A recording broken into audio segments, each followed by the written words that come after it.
Cambodia, a country described by travel guides as ancient and mysterious. Countless tourists step onto this land with romantic fantasies, thinking they're about to encounter a grand feast of history and faith. However, as the sun sinks into the Mekong River, another scene quietly unfolds. Motorcycles weave through narrow alleys, neon lights flicker on, covering the weathered walls of daytime. The air is filled with a mix of alcohol, gasoline, and perfume. Music pours out from bars, fast-paced, as if beckoning every man who passes by. Along the sidewalks, rows of young women stand silently. They wear bright clothing, their faces heavily made up, lips glistening damply in the dim light. Here, nearly every night sees a silent transaction. Drinking companionship, singing, dancing. Phnom Penh's night is not merely a carnival of lights and music. It is a crossroads of female destinies, a gray zone intertwined with poverty, systems. Behind the night in Phnom Penh lies a barren land and a heavy history. Cambodia remains one of the poorest countries in Southeast Asia. According to World Bank data in 2023, the country's per capita GDP is only $1,800, less than one-fifth of neighboring Thailand's. Even behind the seemingly impressive economic growth numbers, the wealth gap continues to widen.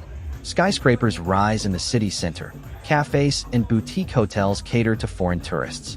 Yet just a few dozen kilometers outside Phnom Penh, vast rural areas are still surviving primarily through agriculture, with annual incomes of less than $600. This land was once torn apart by war. The Khmer Rouge regime left not just historical trauma, but a generational gap in education. UNESCO statistics show that the average number of years of education for rural Cambodian women is less than 5. Even in the capital Phnom Penh, the coverage of basic education is far below the Asian average. This means that the vast majority of girls drop out before puberty, becoming labor or bargaining chips in the family's economic chain. However, the cities don't have enough jobs waiting for them. The manufacturing sector is limited in scale, and wages in the service industry are low. A waitress in an ordinary restaurant earns less than $100 a month, which still needs to cover rent and living expenses. For many girls, the sex industry becomes the fastest, or even the only, way to improve their economic situation. This, no other choice. Pressure doesn't come only from poverty, but also from an invisible moral obligation. In Cambodian traditional culture, the eldest daughter is often regarded as the family's economic pillar, especially when parents are old and siblings are young. This sense of responsibility is almost equal to duty. However, reality is even crueler. In some impoverished provinces, some families will sell their daughters first time in exchange for a few $100s. That money is enough to pay off a year's farm debt, or even buy a cow. Surveys show that the buyers are mostly foreign tourists. This is an invisible blood-red chain, stretching from thatched huts in poor villages to the neon-lit streets of Phnom Penh. Poverty, education gaps, gender inequality. These cracks eventually converge into a flood, pushing countless young women into the city's nightlife industry.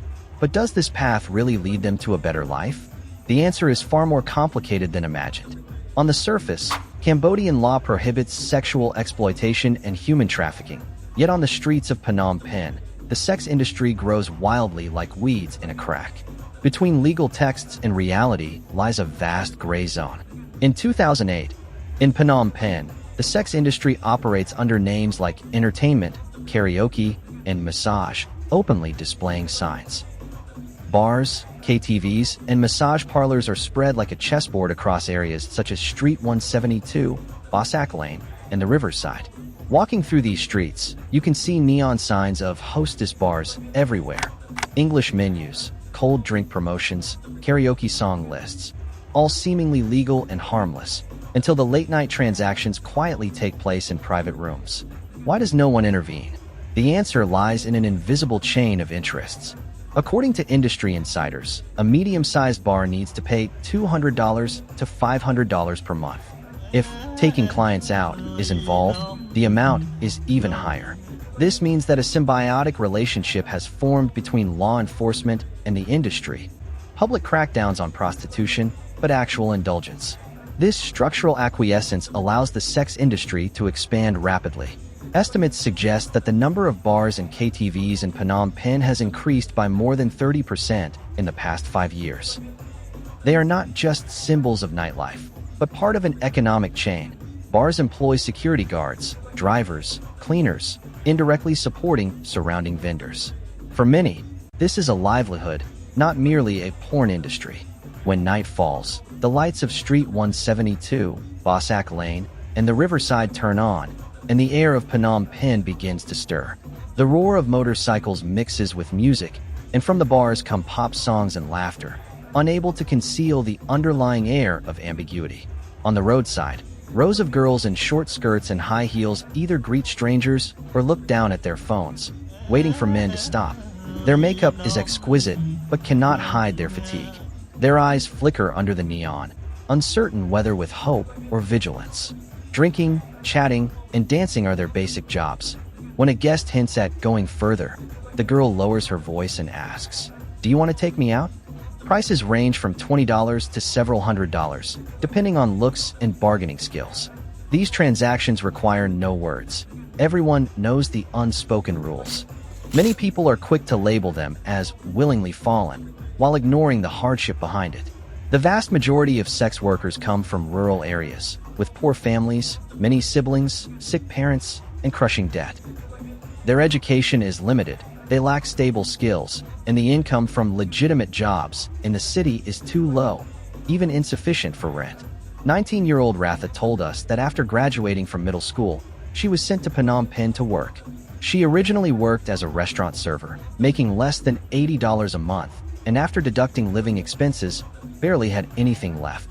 A colleague introduced her to a bar, and her first night with a client earned her the equivalent of 3 months' salary at the restaurant. "I'm not here to have fun. I'm here to survive," she said. Her tone was calm, but her eyes looked as though covered in dust. Even more heartbreaking, some girls are outright sold by their families. In parts of rural Cambodia, selling the first night still exists. Some girls as young as 13 or 14 are sold at high prices to foreign male tourists, ranging from a few hundred to over $1,000, to repay debts or buy farming tools. These stories won't appear in travel brochures, but they are the naked reality of this land. The prosperity of the sex industry relies on the demand side. A large number of foreign male tourists flock in, becoming the main consumers of the industry. From China, Japan, and South Korea to Europe and the US, they are drawn by this Southeast Asia fantasy, created by social media. In Southeast Asia, Thailand, Vietnam, and the Philippines have long been labeled for sex tourism. Now, Cambodia is quietly replacing part of that market with its low cost, disorder, and fewer restrictions. Who's consuming? The answer is simple: foreign male tourists. According to Cambodia's Ministry of Tourism data in 2023, most inbound tourists were men from China, Japan, and South Korea, followed by Europe and the U.S. International Human Rights investigations show that about 70% of Cambodia's sex industry consumption comes from foreign customers. Phnom Penh, Siem Reap, and Sihanoukville are their main hunting grounds. In 2008, Cambodia introduced the Law on the Suppression of Human Trafficking and Sexual Exploitation, banning any form of trafficking and forced prostitution. On paper, it's a strict law, but in reality, it's more like a decoration. Because voluntary sex work is not criminalized, the police cannot prosecute for prostitution directly. The industry exploits this loophole. Enforcement efforts often stay at the surface, or even become tools of rent-seeking. A human rights lawyer told us, "Police would rather catch gamblers than go into bars, because gambling doesn't pay protection money, but bars do. Why does no one stop it?" The answer is just as brutal. In Cambodia, sex work itself is not criminalized. Police enforcement is superficial. More realistically, the sex industry chain feeds a large number of people: bar owners, security guards, drivers, even police. In Phnom Penh alone, gray income generated by the sex industry exceeds $100 million annually. Occasional raids are just for show. The next day, the arrested can pay and walk out. Even darker is the protection fee network between police and bar owners. For the girls, even calling the police becomes a luxury. For many girls, the sex industry is not a choice, but a trap. And when they try to leave, the trap is deeper than imagined. Some yearn to escape, trying to learn sewing, beauty skills, or computers through NGO programs. hoping to find another path. 22-year-old Vichiko worked in a Phnom Penh nightclub for 5 years. Due to health issues, she chose to leave. She said, "Even if you learn new skills, you can't shake the social stigma. Discrimination, rejection, family debt, psychological trauma. These form an invisible net that tightly binds them in place." For these girls, escape is not the end of the story. It's the beginning of another hard chapter. Even if they manage to turn a new page, they still face the shadow of society's label. Women who have done that kind of work, wherever they go, it seems they cannot escape. When a city's night is packaged as an adventure park for tourists, when women's bodies are priced and sold like commodities, how should we respond? It's not that they are too indulgent. It's that they have no other choice. It's not that they are greedy. It's that society leaves no other path. Phnom Penh's night isn't just neon and debauchery. It's the world's coldest mirror, reflecting the ugly truth woven from poverty, power, and desire. Some say it's a choice, but a choice implies other options, and they almost have none. It's not indulgence, it's survival. It's not greed, it's fate. The sex industry is not just pornography. It's a mirror reflecting 3 cruel realities. First, poverty. Cambodia remains one of Southeast Asia's poorest nations. The scars of war remain. Rural children can't attend school. Parents get sick with no doctors. On such land, sex becomes the cheapest and fastest asset.